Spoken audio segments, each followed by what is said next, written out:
I didn't get a message. All right. I think it's recording for me. Now we go. Oh, I I just got got a little recording. all right. So while it's on the record, do you guys need me here? Because you are the three brightest brains in AI that I'm aware of. I feel like Um, I'm a passenger in this chat. I'm happy to do that, but I don't know. Well, I'm not sure. I guess it would depend on how you guide the discussion or ask questions, right? So necessity is an interesting word. Could we benefit from it? Maybe. So are you asking, hey, I got other things to do. Should I just do that? Or are No, you no, I'm just asking, kind of add value. But if you want me to kind of moderate, then you guys give I think the value, that then yeah. here's the value. You come in from the perspective of a non-tech background. I mean, what's more important to this than somebody who's not in tech? Because you've been wearing a lot of hoodies lately, so I don't know if that's true. well, I don't know. I mean, as far as ethics and how it's going to affect people's lives, I definitely have a different opinion than most people. That's What because I is work. your opinion and why is it different? We should probably start there. Okay, well, I'll tell you, I don't really know that Probably shouldn't. AI thing. To me, it's all about automation, and it's always been about automation. I mean, that's why I got into computers. I'm an extremely lazy person. I hate repetition. Okay, I don't like to do the same thing over and over and over again. So for me, all of this is about cutting out busy work so that I can get to the core of what I need to do. But other people don't really see technology that way. For example, we're starting to say things like AI. Okay, what is artificial intelligence? It's just automation stuff. We're really talking about large language models. We're talking about different generative models. That's what we're talking about when we talk about AI. But what is it really? It's really just a way to automate a whole bunch of things really, really fast and spit it out. So that's the perspective I come in from. We're just automating stuff. We're just making things easier so that we can get to the core of what we need to do. But check AI does that in a different fashion than any programming prior to that, though, whether it's the GPTs or the LLMs or any of the vision stuff, in that it teaches itself. It's not, Okay, if this then that type programming, right? right. It's generative. It grows on itself.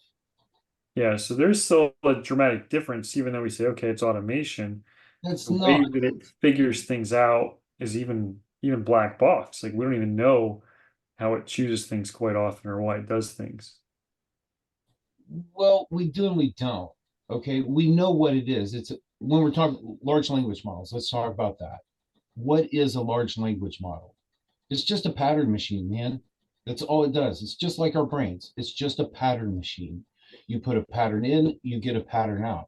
We understand why it does that. When we change things like temperature, that changes the output of it and gives a little bit of randomness to it. That's random. We're doing that. We know it's doing that. We know why it's doing that because we add that random seed to it, that random factor that makes it go a little bit different. But at the end of the day, If you could truly add a random factor, maybe, but randomness can't be, doesn't I'll, really exist. I'll debate that because that's an argument. That's an argument that goes back to like computers. Do they do a random time or not? You can make the argument of, well, it's when you exactly hit that button. But are you telling me that you can control when you hit that button down to a micro millisecond? I'm You, just saying that's not the definition of random. I'm saying that what is the definition of random? Well, something that has no discernible pattern. Okay, so you don't have a, do you have a pattern when you hit that button? Can you repeat it? Probably some sort of pattern. Yeah. You repeat it? If Because you you'd have to prove that no pattern exists, which is different than showing that like random is a claim that no pattern exists. So displaying that or proving that is much different than saying, oh, what is the pattern? no, okay, so it's very difficult to prove, but that doesn't mean that you have a pattern. It's technically impossible to prove. Okay, so well, I don't know. I've heard technically impossible to prove so many times, man. It just seems like the more people say it's impossible to do something, the more likely it is for something to happen.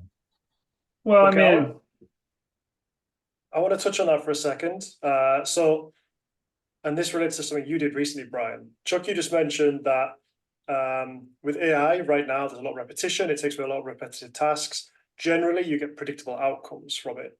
But Brian, you did something with Google Gemini recently.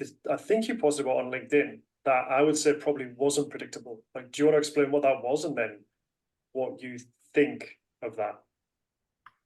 So are you talking about how it wouldn't help me create a presentation about God in any sense or against God in any sense? Is that the post you're talking about?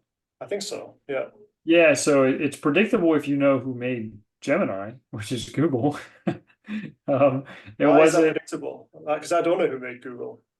yeah, so the people that control Google, like I'm working on a presentation I'm doing tonight, right? And so there's three parts to any AI. There's the algorithm, so that's your GPT or LLM or the computer vision tool or CNN or whatever. There's the data set. So, in terms of ChatGPT, it's the internet, right? And then some books and things they've been able to upload from Creative Commons licenses and some not Creative Commons. And the third is the core objective, right? And so sort of tongue in cheek, I said, okay, well, the GPT is the algorithm and the internet is the data set, and the core objective is answer questions without offending anyone. Right? Like that's their goal. Like I don't want to offend somebody by saying, let me help you make a presentation that shows why God is redundant thanks to evolution. And I don't want to make a presentation that says the five miracles atheists must accept. Like it actually doesn't go either way, which is interesting. There are other areas where I found a very different response. But like for instance, if you ask Bard, and I have the recording of it, I could probably find it and bring it on screen. Where do human rights come from? They say they come from the Enlightenment. And it's like, wait a second, where do the Enlightenment thinkers get it from? And I pointed out, like, first person to talk about unalienable rights, life, liberty, property, and the pursuit of happiness, and there was property there, was Father Francis Suarez, a Catholic theologian and professor. All right, well, then the Gemini or the Bard at the time was like, well, yeah, okay, that's true. He did say it first. And I was like, well, what about Galatians 3:28? There is no man, there is no woman, there is no slave, there is no free. Like the whole idea of human rights is a Christian concept. And it was like, yeah, that's a good point. Like it was funny because it presented this idea that human rights came from a secular worldview, which is totally not accurate or true or historical. And I pointed out the error, and it was like, okay, yeah, I can't, like I see where you're coming from because it's now was making predictions, as Chuck was saying, based on how I was speaking to it. Had I said, you're exactly right, freaking Rousseau and Locke, they were the guys, man. If it wasn't for those Enlightenment thinkers, we'd still all have slavery. And it's like, well, no, that's not accurate. But the data set that it's trained on is not based on accuracy or truth. It's based on what's most popular. So if there's 1,000 blogs that say, whatever, Christianity is anti-science, or, we only have human rights because of the Enlightenment thinkers, well, that's what it's going to defer to. I don't know how much of that they are also then affecting. So fine tuning is where they would say, hey, somebody asked for something that said God doesn't exist. We're not going to help you answer that question. That is a human went in and did that, right? That's not the AI deciding to do that. So going back to my first example, or the opposite, saying, hey, I'm not going to help you, prove or disprove God because that could be offensive to somebody. Right. But I want to jump in with something just right this moment. So for the mainstream, for the everyman and every woman, we're at the start of AI, right? It's not strictly true because you guys have been using it since 2017, since GPT-1. But for everybody else, this is a blank page. Like this is the very first step. But what you're saying to me does not sound, it sounds like someone's trying to be safe, but it doesn't sound healthy. So where do you think this is going to take us in the next 5 years? What do you think this means in 2024, which is actually, for me as someone who does read the news, a critical year for the rest of my life? Because we've got some real big elections going on, some very polarized opinions. People no longer just disagree, they now fall out and hate each other. So what does this mean for what you just said for the next year and beyond? Well, there's a few thoughts there. One, you said healthy, and what you mean by that is really important. So you don't think something that I just said was healthy, but is it because it's not true? Is it because it's biased? right? So there's this big chat about, hey, AI is biased. Well, yeah, it is. Why is it biased? Well, because humans are biased. Okay, so we got to fix the AI. Well, first you got to fix the humans. Like if you're training it based on human information, it doesn't matter. You can't just go in and tweak it. Like I even tried to argue, which obviously is dumb, but I was curious what it would do with Bard, now Gemini, and say, you realize you're being biased against me by not allowing me to have this conversation about for or against God. Like that is inherent bias. Like, Right. but apparently that level of bias is okay. And so now you have some arbiter, whoever it is, Sergey Brin or whoever's sitting there saying, well, this bias we can accept, but this bias we can't. And it's like, well, who gave you the right to do that? Right? Like, if you want to get to truth, you're going to upset some people. Like, you're going to have uncomfortable situations. I think history has proven that to be the case. Right? When we say slavery is bad, well, guess what? Everybody just line up and say, yeah, you're right. Woo-hoo. Like, their arguments, death, like, you had to fight those wars to make that true. So now to sort of whitewash everything and say, hey, we can't offend anyone, we can't do anything that's biased. Well, saying that slavery is wrong is a bias, right? That's a bias for the value of every human life. And so that's the challenge of what they're doing is they have no moral or objective standards. As far as what does that look like? I'm not that old, but I'm old enough to remember that every single election I can recall, they've always said, this is the one that matters. For the rest of my life, whoever gets elected this year, this is the one that's going to make the difference. And so I've come pretty numb to that. Like I personally, maybe I'm wrong. Maybe that's totally the case. And this is the year, and this is the election. And what? Okay, fine. But I just don't take that much concern with it anymore. I think from the election perspective, where I was looking at was not just at the US, but obviously I think the US is the most globally important because it shapes everything else. But there are elections happening in a lot of other places, and a lot of those places have now a hard right or a very hard lean to the right or a hard lean to the left. They've lost kind of those centrist views. So I feel like, if we're talking about first of all the importance of this year, I think it is a global issue. But secondly, you mentioned this is a human issue, not a technology issue. So we've still got time. From the objective outsider's point of view, this is right at the start of AI. And I think this is what some other people may have argued. Like, should we just stop using it until we fix humans? Or is there another way around this? Okay, can I feel this? Okay, let's go back in time to the early days of the internet, back to the early web. I don't know if anybody really remembers the long ago in the before times, but the early internet was kind of a fun place because almost nobody was on there. But then everybody got on there. And right about that time came link farms. I mean, they were like the worst thing ever, dude. The entire internet was flooded with spam farms. Everywhere you went on Google, you look for something. It was a spam link. Oh my gosh, the world was collapsing. But you know what happened? They fixed it. They figured it out.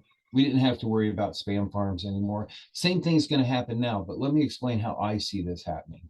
All this junk that's getting spit out is good for us because people are like, you can't believe this. You can't believe that. Oh my gosh, who do I believe?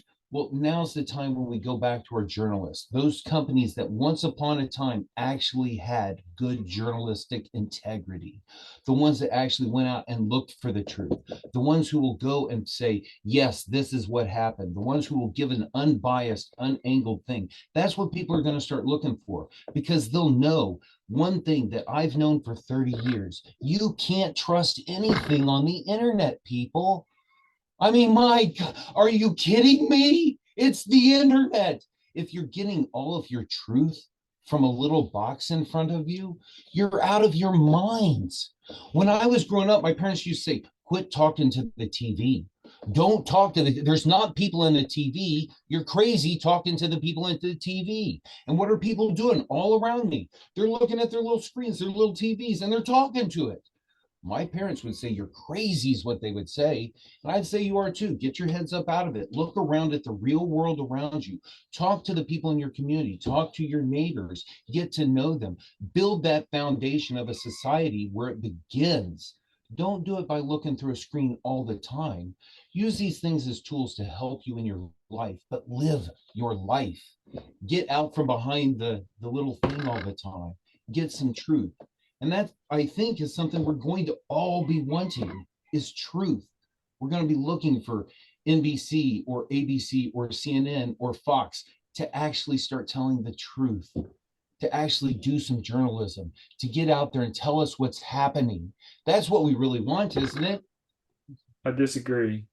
Right? We don't. We want the Kardashians, don't we, We Brian? do. What the media That's the says, reality. put Like, the Trump out there. We want it all. But at the it's end of the day, if you're getting your news from the tech, if you think it's all real, what's on the internet, yeah, the problem's you. It's you. I saw a post, I think it was on LinkedIn, from a Chinese national, and his comment was the difference between people in America and people in China is in China we know it's all propaganda. Yeah, and Americans still like to think whatever you watch. If I watch CNN, I believe it. If I watch MSNBC, I believe it. If I watch Fox, I believe it. And it's like you're not getting the full picture in those instances. Have you read either or Big Debt Cycles by Ray Dalio or The End is Just the Beginning by Peter Zeihan? I think it's how you say his name. On either one of those. I would read both of those because my take on it, if you've read some of the history of the both of those things, Big Debt Cycles looked at 2,000 years of history over 200 countries that have countries is fluent because I mean really only countries for a couple hundred years. But let's just say, we use the word countries because I think you know what I mean by that, and how they failed and how they rose and whatever. And he creates these cycles and explains how those work. And we're in level 6, which means we're about to be destroyed essentially, and it's going to, rise back up. Now, whether that rising is left or right, he talks about a lot and what countries did one or the other. And the issue I have with his analysis is he only looked at it from the perspective of Weimar Republic came back right, or China came back left, or whatever. But he didn't include the idea that there's something else, right? Not all rebirths have been extreme left or extreme right. In particular, what we had in the United States after our revolution was a birth of a republic based on a constitution, based on a Declaration of Independence, which included unalienable rights. That is not right. That is not left. That is something entirely different. And he never even addressed that or mentioned that in the book, which is really curious to me because I feel like he does pretty good history. And Peter Zeihan in his book, The End is Just the Beginning, basically says, yeah, we're already in the end days of our world global economy. And his main argument there is a very interesting one. I hadn't heard it before, but I think it's pretty compelling, is that after World War II, the US controlled shipping around the world and says essentially for free for the entire globe, protected shipping lanes so that we could have a global economy, right? So like Japan has grown amazingly in their economy because they can ship anywhere in the world and we'll protect them. They don't have to invest in military, right? And you can say that about just all of Europe and basically everywhere. Well, the incentive for us to continue to do that is leaving and has already started. Like that, pirates we hear about now. Like I don't remember growing up ever hearing about pirates and ships being attacked and whatever. And now that's a thing, right? And we're still somewhat protecting the seas, but that can't last forever, particularly considering where our debt cycle is in the US. And then what happens? Like, well, if you can't get a tanker ship across the world, or 1 out of 10 gets taken down or gets hijacked or whatever else, all of it collapses. Like it's fragile, especially when you're talking just-in-time manufacturing. Mechanical engineer, used to work in an automotive plant. Like things show up and they get used that day, and then the next day more parts show up.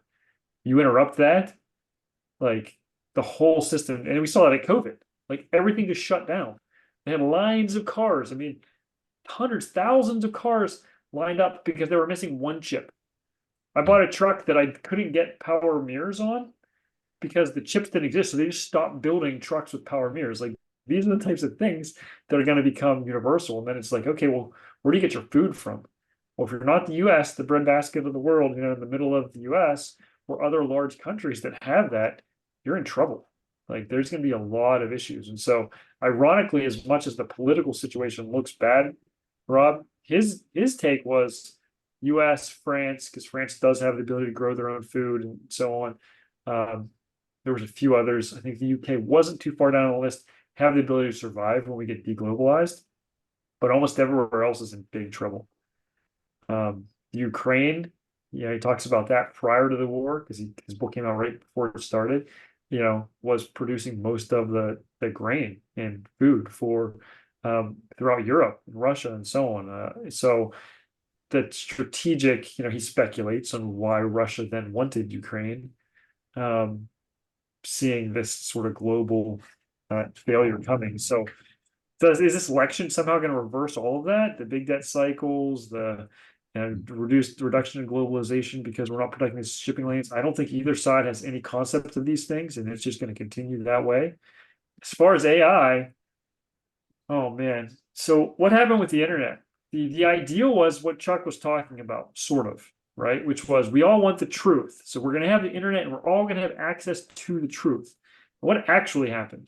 Well, if you were left leaning, you went down your left leaning rabbit hole and you just went more and more and more left. If you were right leaning, you just went more and more and more right. And instead of having the truth and having any balance, we got super focused on whatever we already believe, our preconceived notions. And this is human nature.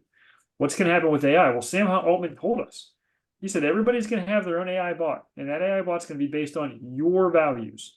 So whatever Rob believes in his head is the real world and his truth.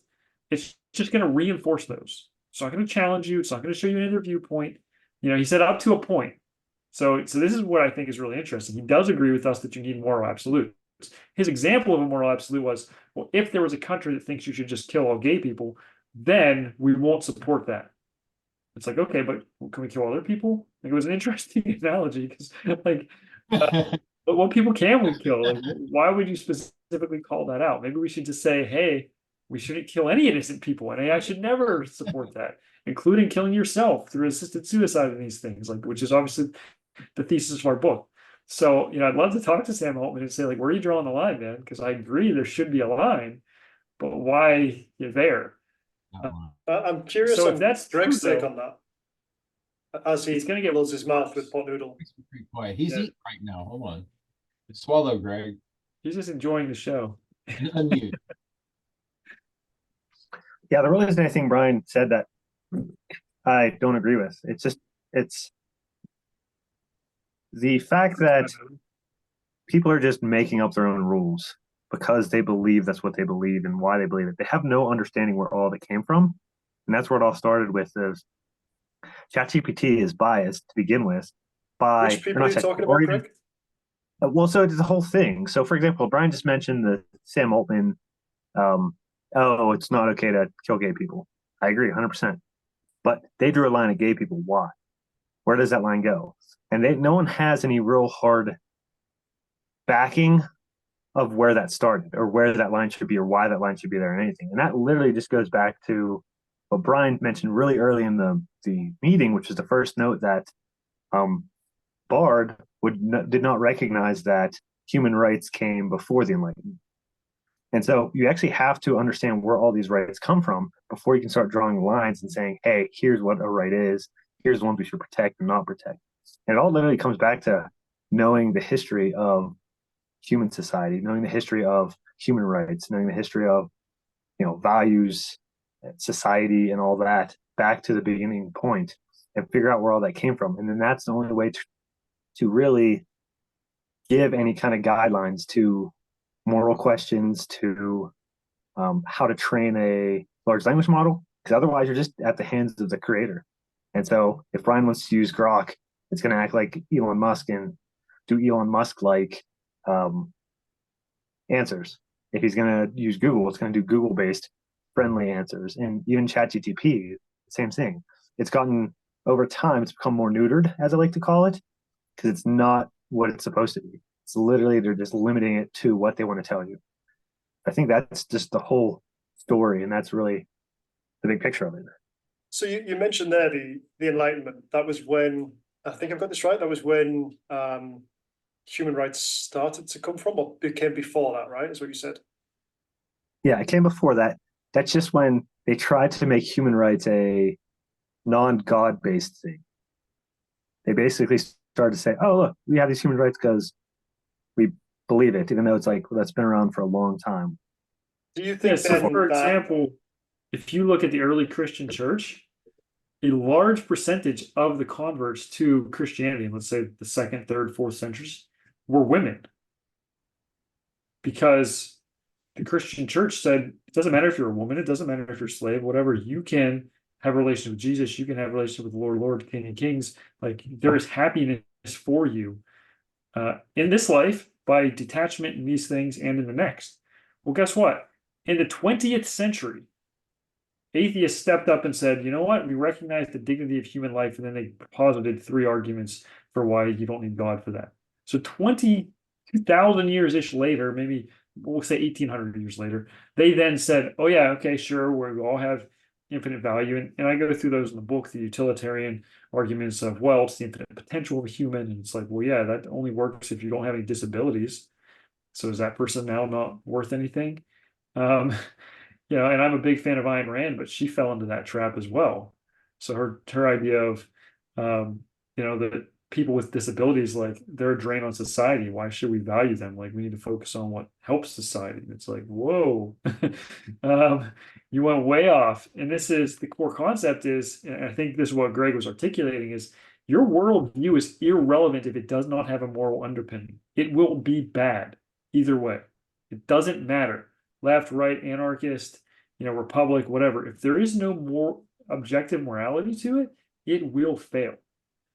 And I think that's the challenge that we're coming up against when you're seeing all this division, Rob, I think is what you said earlier, and all these factions that are going further down these ways and not coming to the center. Well, even the center doesn't work unless there's a moral underpinning. Like, that has to exist.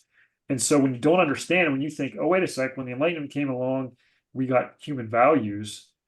It's like, well, wait a sec. No, way before that, we were starting to discuss and fight against slavery and abolishing that. Like, that didn't exist when they came up. The first universities, the first women that got educated, actually, the first woman with the university degree, she got a PhD in Italy in the 11th century. She got funding from the Pope to pay for her education.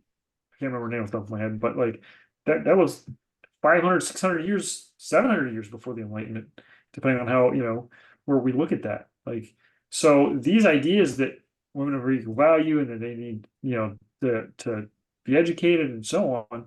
I mean, I can go through a dozen saints that created schools specifically to educate young girls before that was even a thing, right? Hundreds of years before the Enlightenment even existed. And then the Enlightenment pops up and it's like, whoa, hey, look, you value humans. It's like, well, yeah, okay, sure.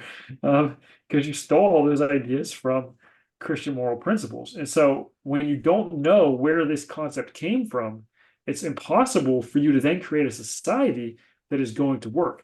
AI is not doing anything different than we haven't tried to do for 2,000 years. The difference is it could potentially be a unlimited power dictator.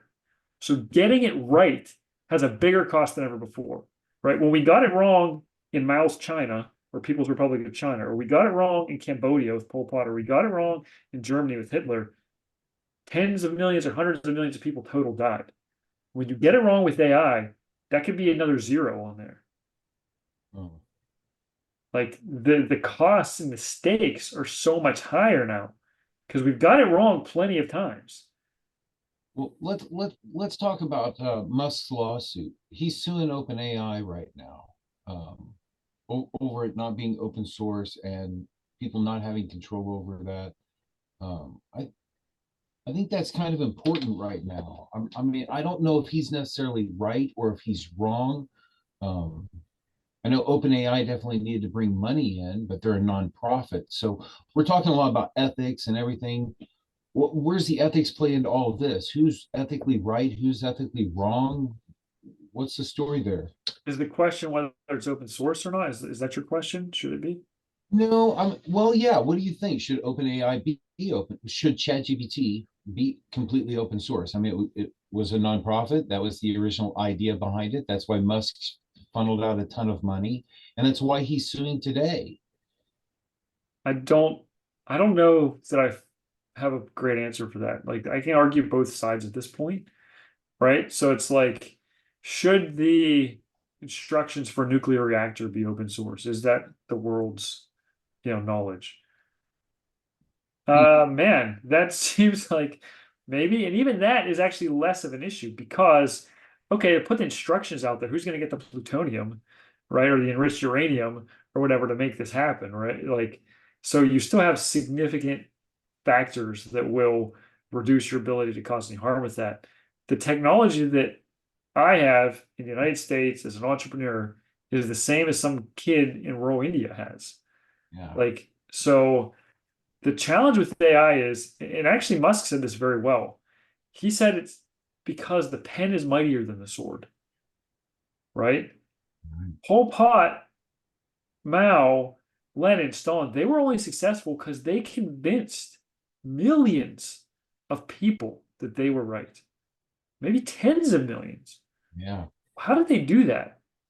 Like that propaganda and how that spread is going to be so rudimentary compared to what AI can do. And I go through, I have a few examples of this that we look at in the book, but like that's the problem. The pen is mightier than the sword. And if ChatGPT can bias people to say, hey, human rights come from the Enlightenment and they're secular and whatever else, guess what? You're just going in circles. You're never going to find the answer. You're never going to end up with any absolute moral truth. It's a strange distinction to make. I get it, but I feel like it's not complete because if you are looking at people like Hitler, Pol Pot, I can't remember who, Mao, these were very, very charismatic people. So they could hold a room, they could get an argument across really eloquently, they could convince people who perhaps didn't have a fantastic education and people that did. So they could speak to people at all levels of society. But then when they got them on side, then it was about fear, right? Like that was how they built their power. So they built this huge following of people. And after that, then they started to use fear to control the rest of the population to bring them in line, which I do see happening. And again, I only read certain news outlets. I don't read all of them. So I'm only reading, potentially one side of the news, but I do see that happening. So I don't think AI necessarily has the fear part, thankfully, but it has the ability to speak really well to people and to help people understand complex things in a really easy way, but it doesn't have the next part yet. So your question is, there's a gap between you agree with the charisma, the AI will have the charisma and even beyond, because I can talk to Rob exactly how Rob wants me to talk to him, not in a group with a bunch of other people, right? And But I he can't stand connect in a you room and watch me vote or, intimidate me. right. I mean, yeah. So you agree with that first stage that you could be influenced just like all of us can, right? And now AI can do it in mass. You're saying, okay, once that happens, now where's the fear come from? Well, the reality is AI is not a being. It's not an entity. It doesn't think on its own.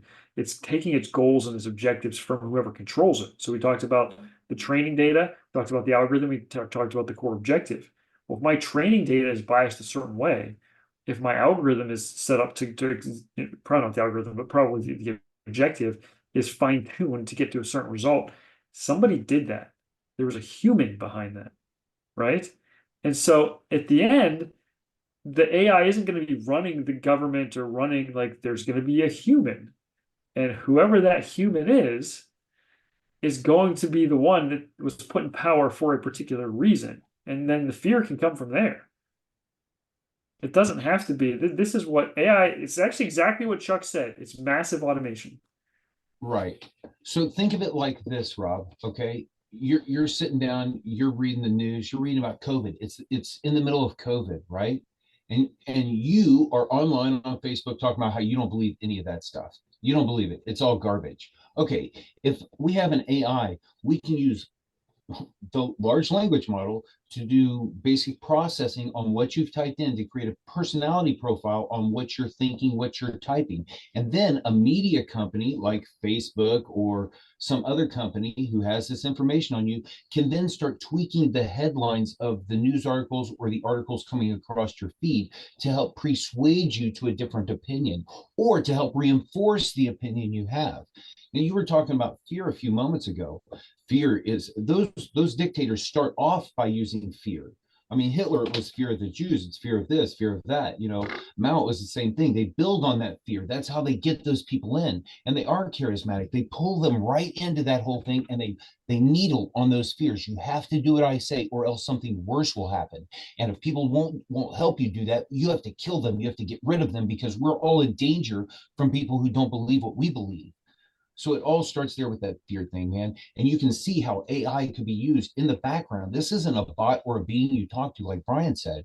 These are tools that people could use to analyze. Like this meeting right now, I could take the transcript from it. I could run it through. I could look at the tone. I could look at the different things we talked about. And if I wanted to try to change your mind on something, I could look at that, analyze all of it. And if I had access to your browser, or if I had access to your Twitter feed or your LinkedIn or whatever, I could start adjusting the things you're seeing so that I can start adjusting what you're thinking. Those Rob, are the things people are afraid of. I think Chuck's exactly right. And I think, Rob, I don't mean to pick on you, but you are already operating from a place of fear. You said it earlier. Hey, I'm looking at all these elections, and this is like the biggest set of choices we've ever had, and the history of the world, the future of the world is dependent. Like that is a fear view of this, right? Or an opportunity. It's either, but I agree. It's probably more one than the other at this moment in time. What? It's probably more one of the other. Which one? I said it's either fear or an opportunity, but I agree. It's probably more the former than the latter right now. Well, if you're in the U.S., as a general rule, most people vote against somebody, not for someone. Right? That is a fear response. Yeah. I'm afraid this person will get in. I don't really like this person, but I'm going to vote for him because I don't want that person to get in. Right. Right? Like that's that's where we are right now. I don't know the rest of the world. Maybe you can give us insight. Do you feel like that's true in other parts of the world? I think in the UK, yeah, I think it's probably true there. I can't really speak for any other places, really. It probably wouldn't get me any goodwill. I don't think. I think I can only really speak for the UK. It's probably the same. But I do have one question that's related to this, and it's 10 past the hour. So I know we have a few things to talk about in the book, but not many. So we can probably go for another 20 minutes if that works for you guys. We could probably wrap it up. This is getting pretty long. Yeah. Well, the last question, and it's one for each of you. I want you all to answer it. Is based on what we've spoken about in this call, what needs to happen this year in 2024? So I want all of you to answer that. Like what needs to happen? It's an open question. Answer it how you feel necessary. Well, we need to keep the US Congress from passing any laws involving AI. We need to keep the feds out of it. Seriously, that's my personal opinion. Don't let them legislate jack nothing. We already have laws that cover 99.99% of the things that AI could do illegally. We need to just start enforcing the laws we have. So that's what we need to do. All right. Brian, Greg? Greg, you want to go? I don't know. That's a big, open-ended question that has so many answers to it. Trying to think the most what angle on this. Yeah, it's because it's like, is it a society thing that I want to do? Is it technology thing like angle at? I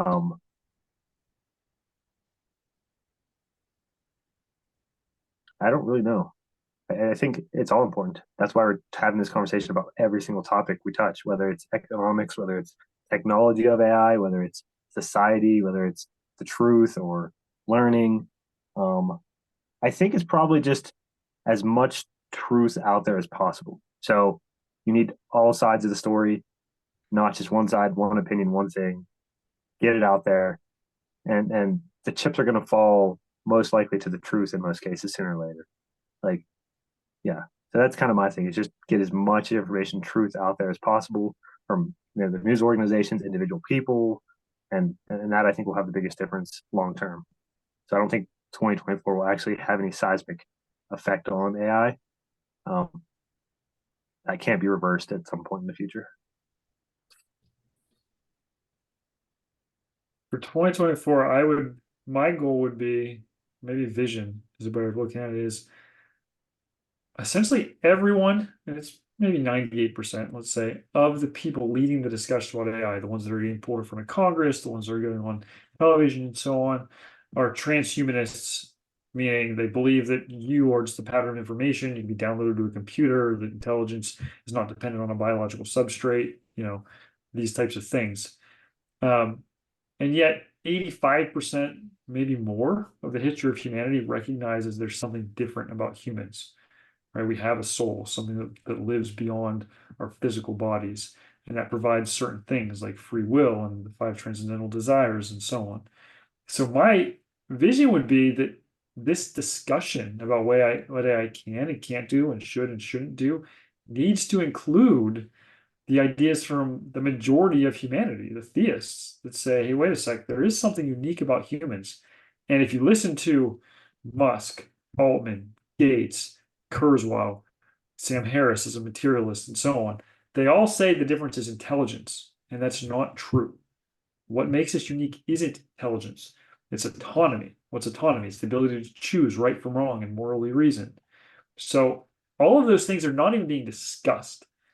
The implication of not discussing those is we're trying to solve the wrong problem. We're trying to solve a problem about, hey, how do we make sure we don't have Skynet? How do we make sure it doesn't turn into the Matrix? Right? Well, that's not going to happen. But nobody's even acknowledging that that's just sort of this false fear that they're putting out there. And instead, we need to talk about, okay, humans are unique because of something other than intelligence. And AI needs to understand that if it's ever going to be in alignment with us. So We need some rules, like three rules. Where could we get 3 rules for robotics and AI? I don't know. Huh? Asimovs are a bit too vague.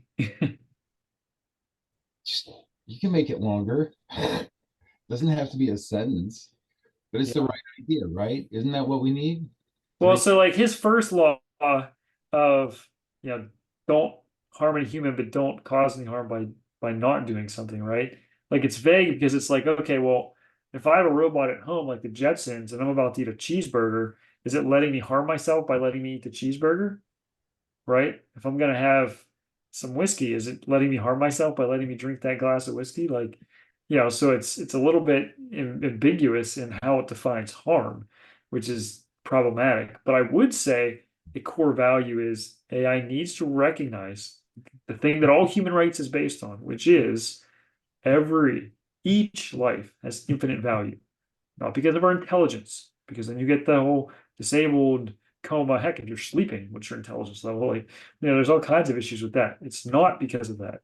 It's because we're made in the image and likeness of our creator. Like even if you don't believe in God, that's still a really important thing to believe because it's something that nobody can take away. A government can't take that away. A machine can't take that away. A vote can't take that away. That is something outside and external to us, and it protects your value. So if I was going to rewrite Asimov's first law, that would be point number one. Seems like as good a place as any to wrap. This was a long one, but I feel like there's some good stuff in this call. Really good stuff. Thanks, Rob. Are we Branding meeting? okay? Cool, Chuck. Greg, Brian, are we going to jump into the AI, the Trilly meeting? Do you want to stop the recording so we can either restart it or, you know, so